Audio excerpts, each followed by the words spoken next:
Today is Thursday to pray the luminous or mysteries of light on this third year 2025 of our world celebration of our salvation for 6 years from 2023 to 2028, and this year theme 2025 is about the proclamation of Jesus of the kingdom of God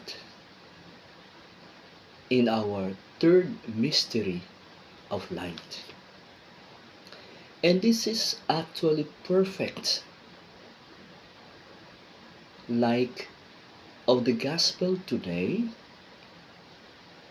this 29th day of January 2025, celebrating the Chinese New Year, taken to the Gospel of Mark chapter 4, verses 1 to 20. And I will read it in the Tagalog version. Nang nag-iisa na si Jesus, ang ilang nakarinig sa kanya ay lumapit, nakasama ang 12, at hiniling na ipaliwanag ang talinhaga.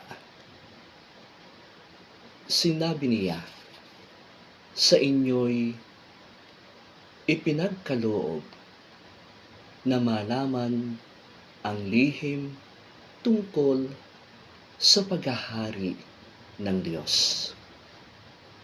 And that is addressed and focused on this year of 2025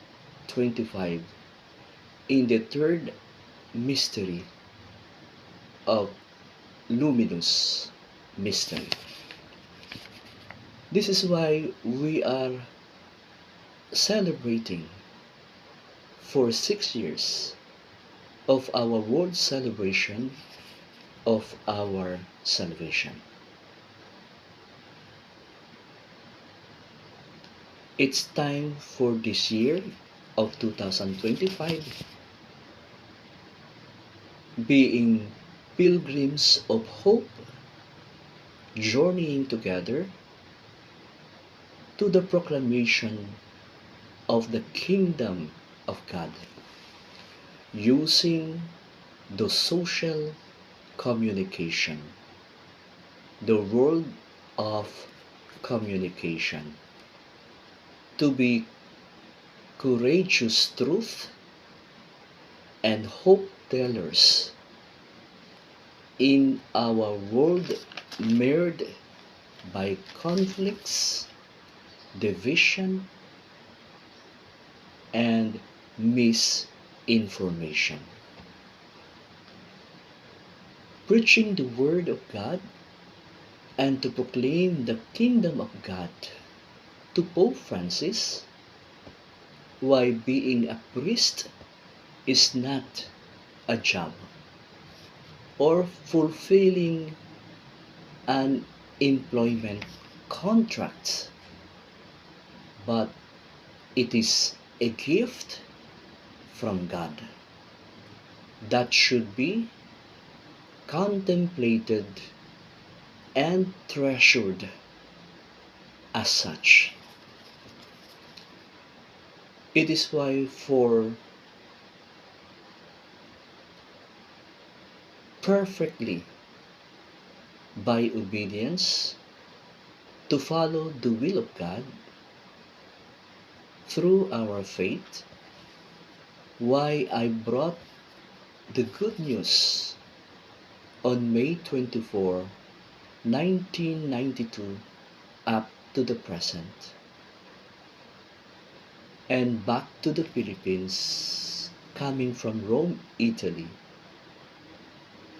carrying and inspired by the Word of God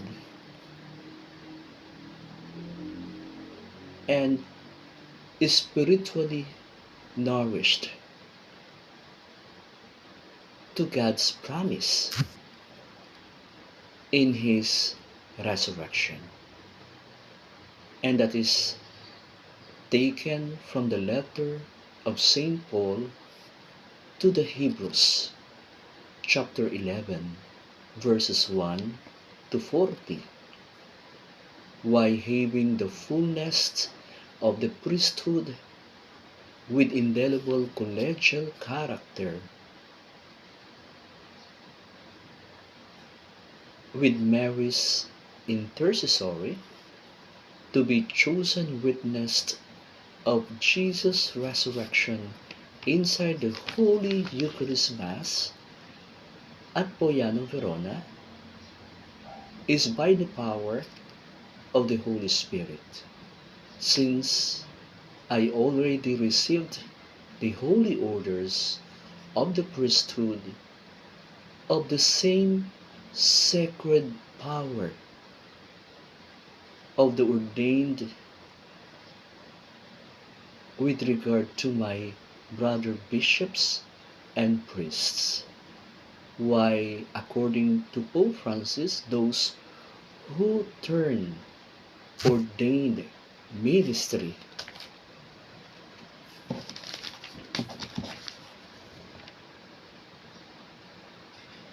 an occupation lost the heart of the ministry, lost the gaze of Jesus Christ, who looked upon all of us and told us, "Follow me."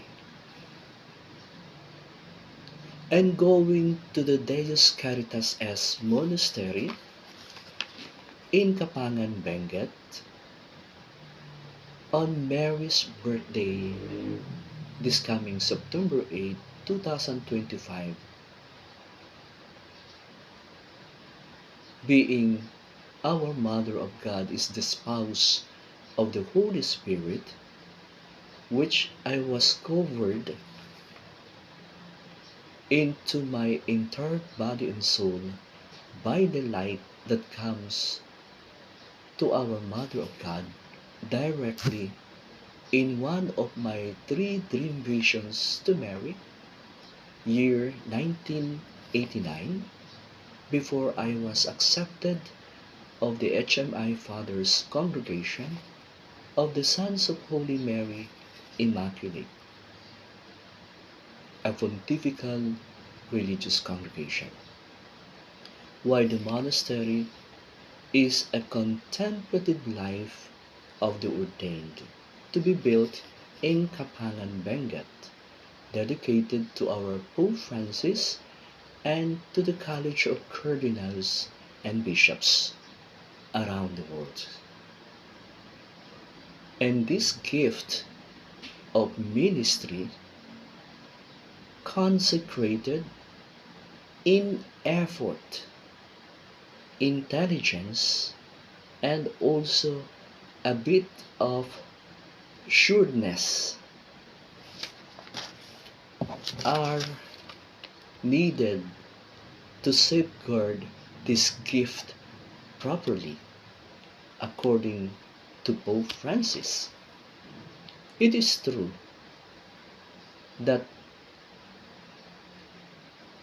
presence here, it is true that presence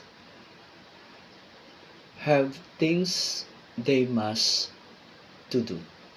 Again, it is true that priests have things they must to do. And the first task is proclaiming the gospel, according to Pope. But it is necessary to take care of the core, the source from which this mission springs, the gift we have freely received from the Lord. Same to our journalists using the social media of a gift in the common priesthood through baptism.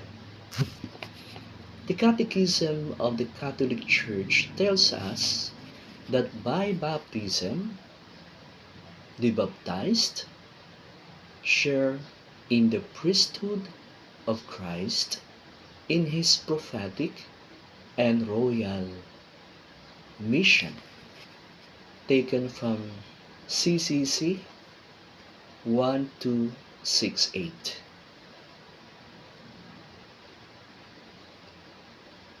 By baptism, we received the gifts of faith, hope, and charity. While in confirmation, these graces are strengthened by the further gifts of wisdom, understanding, right judgment, courage, knowledge, reverence, and fear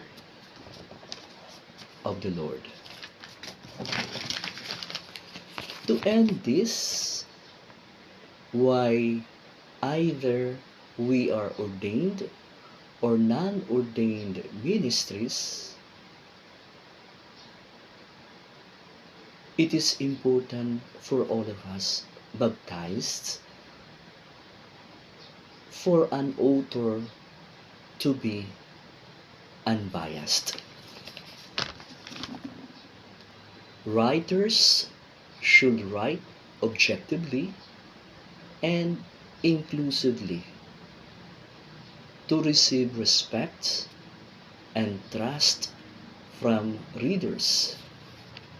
To be objective means to write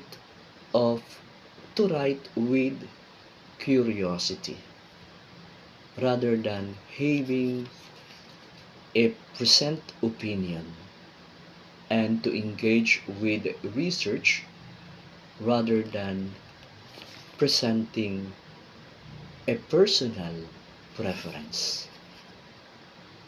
With this, in respect for the family of former President Rodrigo Roa Duterte, and even in respect to our Vice President Sara Duterte Carpio, I invited him and even Sara Duterte to let us pray and accept in humility for the common good,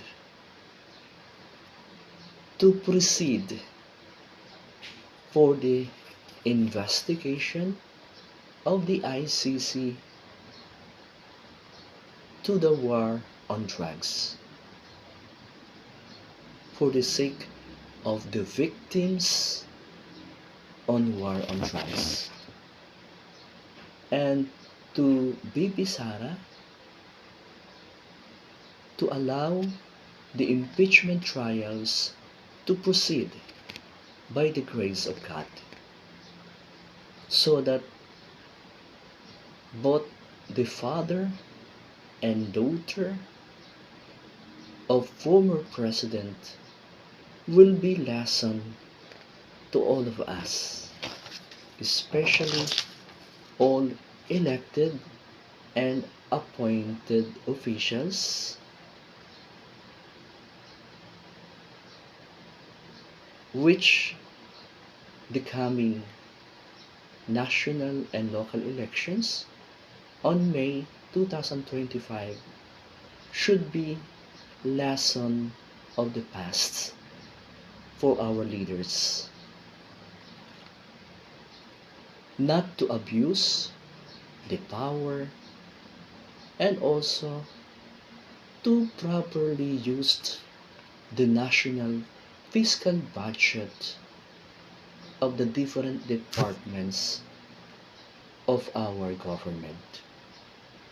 And that is for the future of the country, of how to live in the true spirit of public service, which is a public trust, and that we shared and be the light of Christ to bring His salvation to all of us. Why the truth will set us free.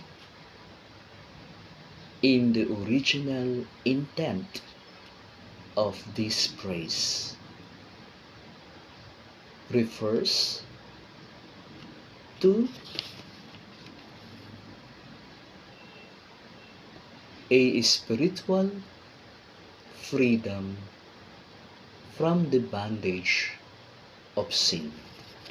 While here is not political freedom or even physical freedom, but spiritual freedom.